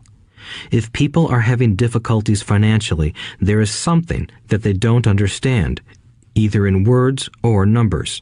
The rich are rich because they are more literate in different areas than people who struggle financially. So if you want to be rich and maintain your wealth, it's important to be financially literate in words as well as numbers. Numbers alone mean little, just as words out of context mean little. It's the story that counts. In financial reporting, reading numbers is looking for the plot, the story of where the cash is flowing. In 80% of most families, the financial story paints a picture of hard work to get ahead. However, this effort is for naught because they spend their lives buying liabilities instead of assets. Everyone has living expenses, the need for food, shelter, and clothing. It is the cash flow that tells the story of how a person handles their money. The reason I started with the story of the richest men in America is to illustrate the flaw in believing that money will solve all problems. That is why I cringe whenever I hear people ask me how to get rich quicker or where they should start. I often hear, "I'm in debt, so I need to make more money." But more money will often not solve the problem. In fact, it may compound the problem. Money often makes obvious our tragic human flaws, putting a spotlight on what we don't know. That is why, all too often, a person who comes into a sudden windfall of cash, let's say an inheritance, a pay raise, or lottery winnings, soon returns to the same financial mess, if not worse than the mess they were in before. Money only accentuates the cash flow pattern running in your head. If your pattern is to spend everything you get, most likely an increase in cash will just result in an increase in spending. Thus the saying, "A fool and his money is one big party." I have said many times that we go to school to gain scholastic and professional skills, both of which are important. We learn to make money with our professional skills. In the 1960s, when I was in high school, if someone did well academically, people assumed this bright student would go on to be a medical doctor because it was the profession with the promise of the greatest financial reward. Today, doctors face financial challenges I wouldn't wish on my worst enemy. Insurance companies taking control of the business, managed healthcare, government intervention, and malpractice suits. Today, kids want to be famous athletes, movie stars, rock stars, beauty queens, or CEOs because that is where the fame, money, and prestige are. That is the reason it is so hard to motivate kids in school today.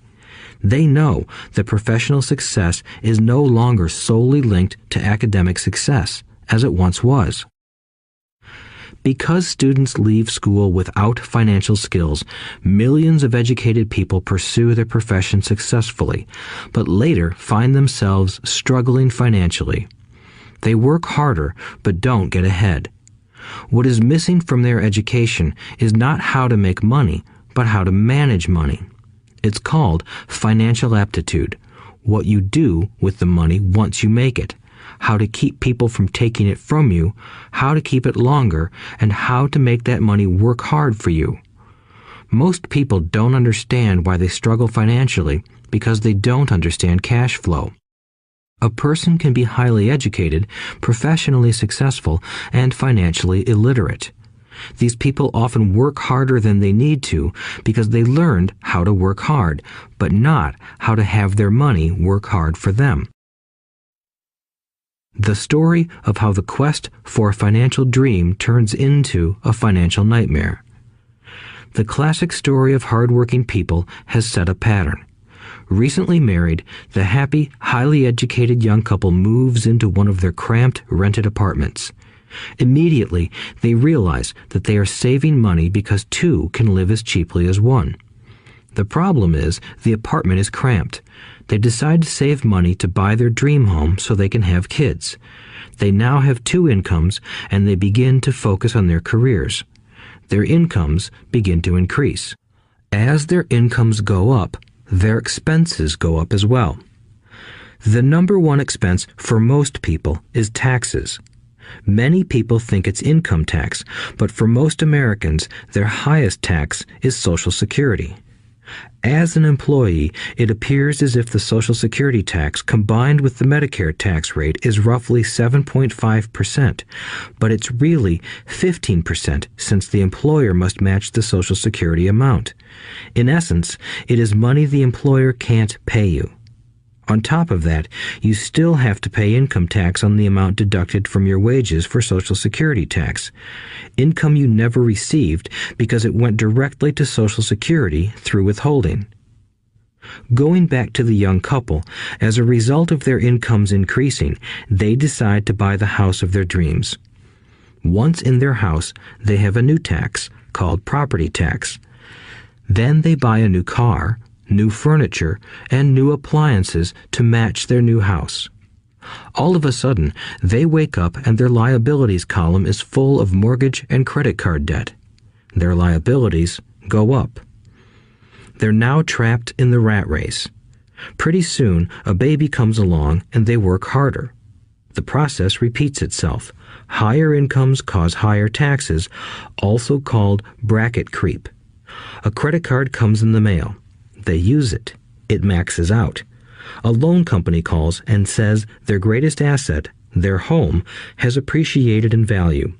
Because their credit is so good, the company offers a bill consolidation loan and tells them the intelligent thing to do is clear off the high-interest consumer debt by paying off their credit card. And besides, interest on their home is a tax deduction. They go for it and pay off those high-interest credit cards. They breathe a sigh of relief. Their credit cards are paid off. They've now folded their consumer debt into their home mortgage. Their payments go down because they extend their debt over 30 years. It is the smart thing to do. Their neighbor calls to invite them to go shopping. The Memorial Day sale is on. They promise themselves they'll just window shop, but they take a credit card, just in case. I run into this young couple all the time.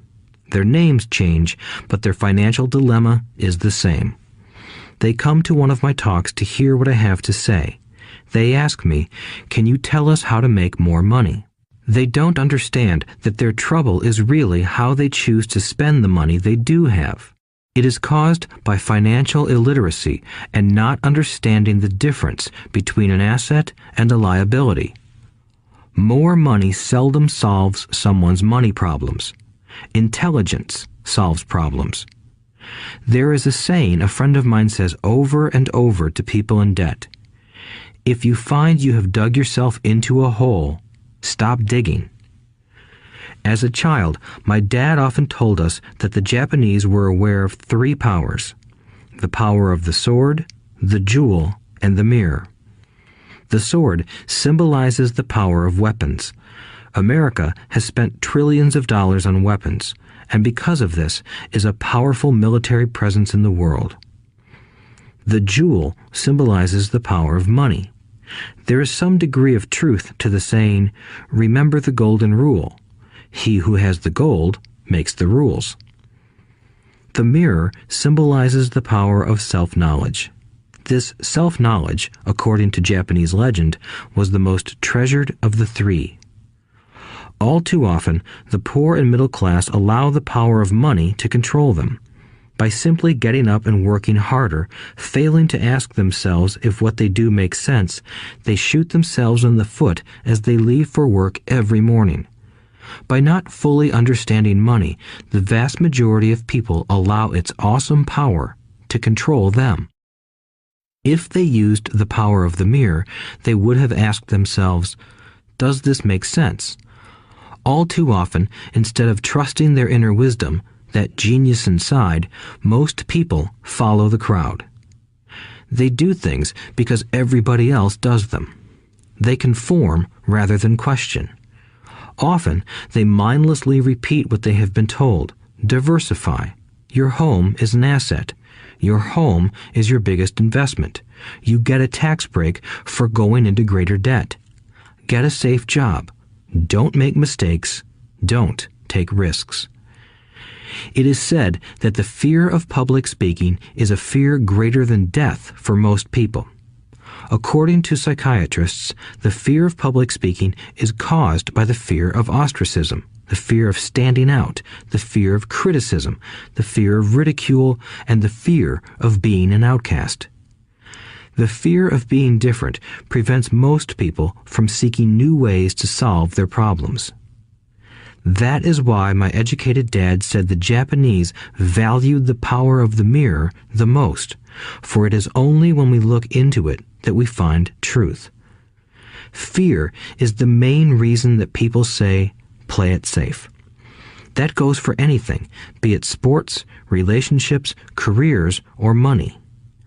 It is that same fear, the fear of ostracism, that causes people to conform to, and not question, commonly accepted opinions or popular trends. Your home is an asset. Get a bill consolidation loan and get out of debt. Work harder. It's a promotion. Someday I'll be a vice president. Save money. When I get a raise, I'll buy us a bigger house. Mutual funds are safe. Many financial problems are caused by trying to keep up with the Joneses. Occasionally, we all need to look in the mirror and be true to our inner wisdom rather than our fears. By the time Mike and I were 16 years old, we began to have problems in school. We were not bad kids. We just began to separate from the crowd. We worked for Mike's dad after school and on weekends. Mike and I often spent hours after work just sitting at a table with his dad while he held meetings with his bankers, attorneys, accountants, brokers, investors, managers, and employees. Here was a man who had left school at 13, who was now directing, instructing, ordering, and asking questions of educated people. They came at his beck and call and cringed when he didn't approve of them. Here was a man who had not gone along with the crowd.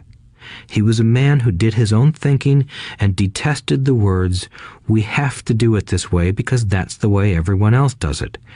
He also hated the word can't. If you wanted him to do something, just say, "I don't think you can do it." Mike and I learned more sitting in on his meetings than we did in all our years of school, college included. Mike's dad was not book smart, but he was financially educated and successful as a result. He told us over and over again, an intelligent person hires people who are more intelligent than he is. So Mike and I had the benefit of spending hours listening to and learning from intelligent people. But because of this, Mike and I couldn't go along with the standard dogma our teachers preached, and that caused problems. Whenever the teacher said, "If you don't get good grades, you won't do well in the real world," Mike and I just raised our eyebrows. When we were told to follow set procedures and not deviate from the rules, we could see how school discouraged creativity. We started to understand why our rich dad told us that schools were designed to produce good employees instead of employers. Occasionally, Mike or I would ask our teachers how what we studied was applicable to the real world, or why we never studied money and how it worked. To the latter question, we often got the answer that money was not important, that if we excelled in our education, the money would follow. The more we knew about the power of money, the more distant we grew from the teachers and our classmates. My highly educated dad never pressured me about my grades, but we did begin to argue about money. By the time I was 16, I probably had a far better foundation with money than both my parents. I could keep books, I listened to tax accountants, corporate attorneys, bankers, real estate brokers, investors, and so forth. By contrast, my dad talked to other teachers. One day, my dad told me that our home was his greatest investment. A not-too-pleasant argument took place when I showed him why I thought a house was not a good investment. I showed him the ancillary expenses that went along with owning the home. A bigger home meant bigger expenses, and the cash flow kept going out through the expense column. Today, people still challenge me on the idea of a house not being an asset. I know that for many people, it is their dream as well as their largest investment. And owning your own home is better than nothing. I simply offer an alternative way of looking at this popular dogma. If my wife and I were to buy a bigger, flashy